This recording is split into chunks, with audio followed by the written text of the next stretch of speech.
మేడగది మీరు దేవుని కలుసుకునే స్థలం. ప్రపంచంలోని 35 భాషల్లో ప్రచురితమవుతున్న అనుదిన ధ్యానాల పుస్తకం. తెలుగు భాషలో 1953 సంవత్సరం నుండి నేటి వరకు, అనగా గత 72 సంవత్సరాలుగా నిరాటంకంగా ప్రచురితమవుతూ 3 తరాల క్రైస్తవ పాఠకులను దేవునితో తమ అనుదిన నడకలో బలపరుస్తున్న అనుదిన ధ్యానాలు ఇప్పుడు యూట్యూబ్లో మీకోసం. వినండి, దేవునితో మీ అనుదిన నడకలో వర్ధిల్లండి. ఈనాటి మేడగది అనుదిన ధ్యానాన్ని చదువుకుందాం. బుధవారం, జనవరి 22, 2025. ఈనాటి ధ్యానాంశం దేవుని చిత్తమును విశ్వసించుట. ఈనాటి వాక్య భాగంగా కీర్తనలు 46, 8 నుండి 11 వచనాల వరకు చదవండి. ఈనాటి ముఖ్య వచనం: యేసు వారిని చూచి, ఇది మనుషులకు అసాధ్యమే గాని దేవునికి సమస్తమును సాధ్యమని చెప్పెను. మత్తయి సువార్త 19వ అధ్యాయము 26వ వచనం.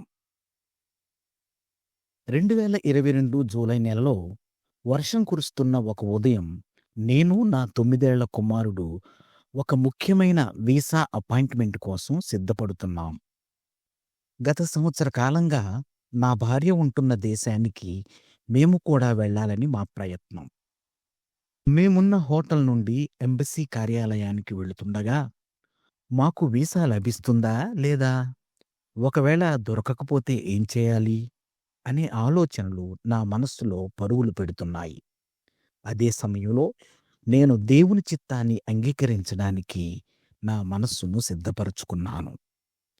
వీసా ఆఫీసర్తో ఇంటర్వ్యూ జరుగుతున్నప్పుడు నా దగ్గర ఒక డాక్యుమెంట్ లేదని నాకర్థమైంది. ఒక పరిష్కారం చూపమని నా హృదయంలో ప్రార్థిస్తూనే ఆ అధికారితో, ఈరోజు నా దగ్గర ఆ ఒక్క డాక్యుమెంట్ మాత్రమే లేదు అని చెప్పాను. అప్పుడు ఆ ఆఫీసర్ తాను చేయగల సహాయం చేస్తానని చెప్పి కంప్యూటర్లో డాక్యుమెంట్ కోసం వెదికి దానిని కనుగొని నా కోసం ప్రింట్ తీసి ఇచ్చాడు. వీసా ఆఫీసర్ అలాంటి సహాయం చేయడం అనేది సాధారణంగా జరగదు. అతడు తలుచుకుంటే నా వీసాని తిరస్కరించగలడు కూడా. దేవుని కృప మాత్రమే అలాంటి కనికరంతో కూడిన కార్యం జరిగేలా చేసిందని నేను నమ్ముతున్నాను.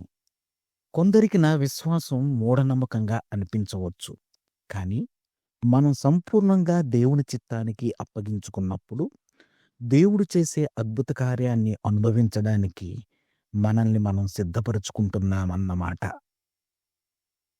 నేటి ధ్యానం: ఒక చిన్న దయాకార్యమే నాకు అవసరమైన అద్భుతం కాగలదు. ప్రార్థన: తండ్రి, అన్ని పరిస్థితుల్లో నీవు మాతో ఉంటావని అర్థం చేసుకోవడానికి మాకు సహాయం చేయము. మా విశ్వాసాన్ని పెంపొందించి నిన్ను సంపూర్ణంగా విశ్వసించడానికి మాకు సహాయం చేయము. యేసు శక్తిగల నామంలో ప్రార్థిస్తున్నాము. ఆమేన్. ప్రార్థనాంశం: వీసా కోసం ప్రయత్నిస్తున్నవారు. తన అనుభవాన్ని ఈనాటి ధ్యానంగా మన కోసం వ్రాసి పంపినవారు స్నేహాల్ క్రిస్టియన్, పెన్సిల్వేనియా, అమెరికా. మేడగది అనుదిన ధ్యానాలు మీకు ఆశీర్వాదకరంగా ఉన్నట్లయితే వెంటనే మన ఛానల్ని సబ్స్క్రైబ్ చేయండి. లైక్ చేయడం, షేర్ చేయడం మర్చిపోకండి. దేవుడు మిమ్మును దీవించునుగాక. ఆమేన్.